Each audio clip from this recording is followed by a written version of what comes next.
So their images were actually airbrushed out of official photographs, and when those photographs were published again, they were gone.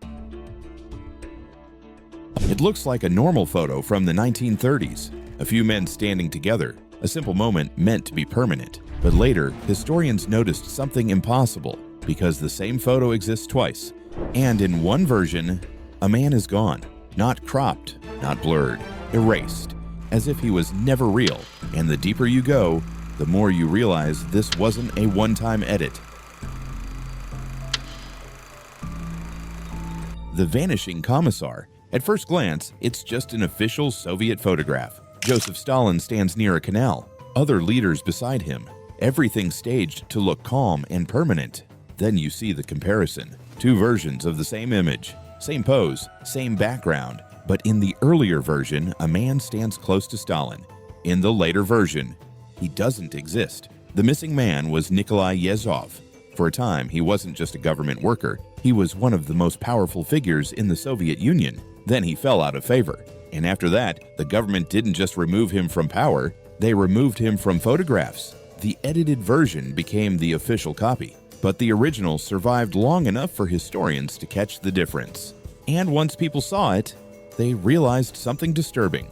A photograph can be used to rewrite the past, and the next case proves they didn't do it just once. They did it again, this time to a revolutionary leader who was once everywhere. Trotsky removed from Lenin's speech photo. This one starts with a photo that should have been untouchable, a famous image from the early Soviet era. Lenin stands on a platform giving a speech. Crowds below, revolution in motion. In the original version, another man stands nearby, a key figure, recognizable to anyone who studied Soviet history, Leon Trotsky. Then the second version appears. Same Lenin, same platform, same crowd, but Trotsky is gone, not moved, not hidden, removed completely. Trotsky didn't disappear because he stopped being important. He disappeared because he became the enemy, and the photo was rewritten to match the new story. But the original survived, which is why today you can still see the difference. Two versions of the same moment, and two versions of history. And the next case is even stranger, because this time it wasn't a speech. It was a celebration photo, where the missing faces were erased one by one. The October Revolution Anniversary Photo.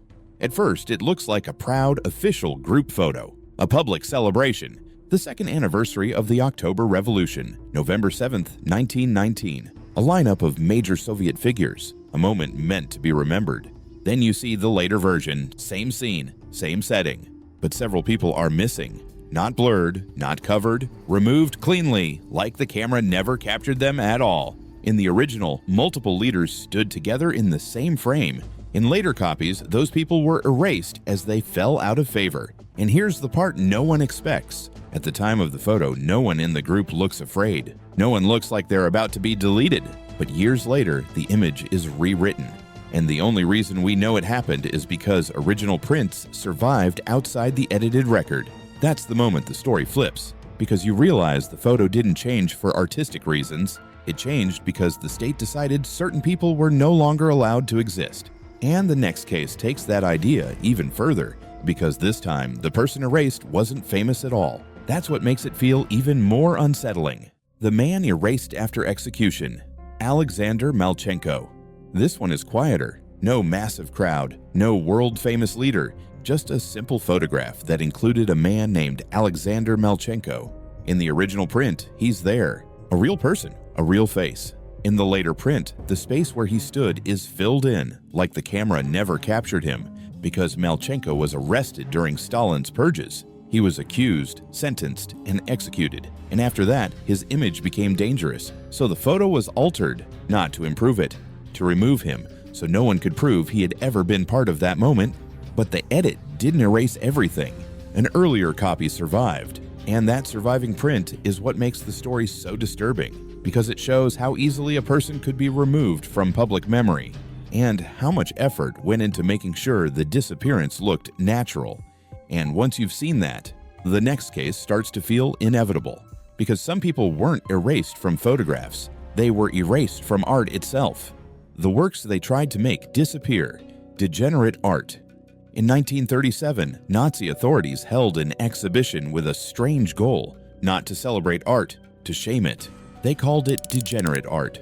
Modern paintings, experimental styles, and works by targeted artists were removed from museums. Some were sold off, many were destroyed, others vanished into private hands.